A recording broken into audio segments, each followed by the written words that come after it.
Kanina ka pumunta ng punta doon sa gilid. Siguro naman nakausap mo na yung kapatid mo. Kanina po, ring lang po nang ring yung phone niya, hindi po niya sinasagot. Pero yung huling tawag ko po, out of coverage na po yung phone niya.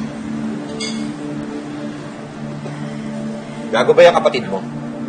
Ha? Sinusubukan ba ako niyan? O gumaganti lang sa akin? Lito, yung boses mo naman. Nagtitingin na ng mga tao. Daisy, huling beses na tayong uupo dito at maghihintay sa kanya. Hindi ko na uulitin to. Ginagago ako niya ang anak mo. Wala akong pakialam dyan sa anak mong bakla. Sumasama lang ang loob ko. Lito. Huling beses na natin gagawin ito. Naintindihan mo.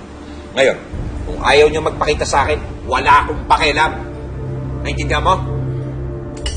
Wala akong gana. Lito. Gana. Pa!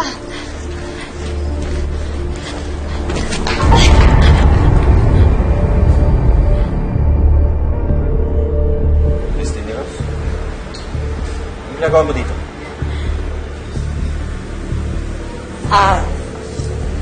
Kasi po,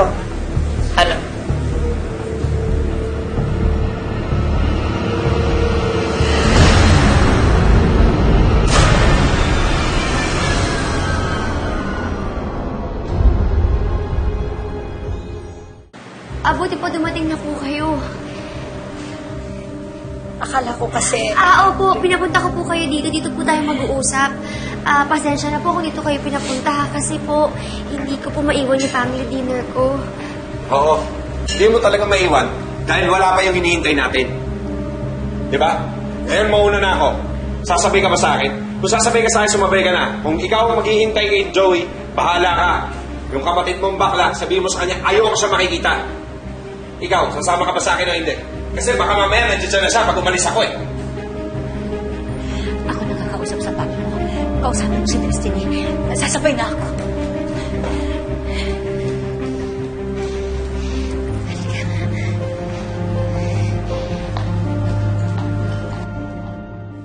pero ate, may magagawa pa tayo.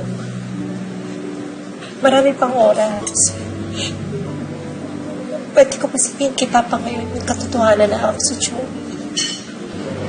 Pero kaya mo bang makita ang magiging reaction niya? Ayaw ka namin masaktan ni Mama. Kaninang nandito kami, nag-uusap kami, naramdaman namin sa kanya yung galit niya kay Joey.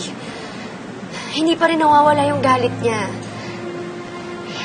Kaya, inisip namin, paano natin sasabihin sa kanya yung totoo? Okay lang sana kung si Joey ka, pero bilang Destiny, ayaw ka namin masaktan.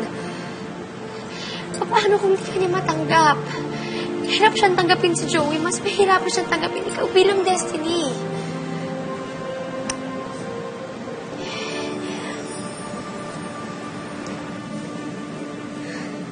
Nakakalungkot lang kasi ate. Akala ko kasi nakikipagkita sa akin si Papa. Akala ko tanggap niya na ako. Umasa lang pala ako. Akala ko tong gabi na to yung gabi na mabubuo yung pamilya natin.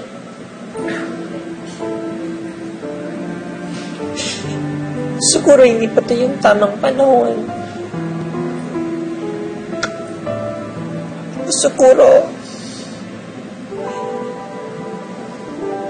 hindi na darating yung panahon na matatanggap ako ni Papa. Ayoko na. Pag nga ako umasa na mabubuo yung family natin.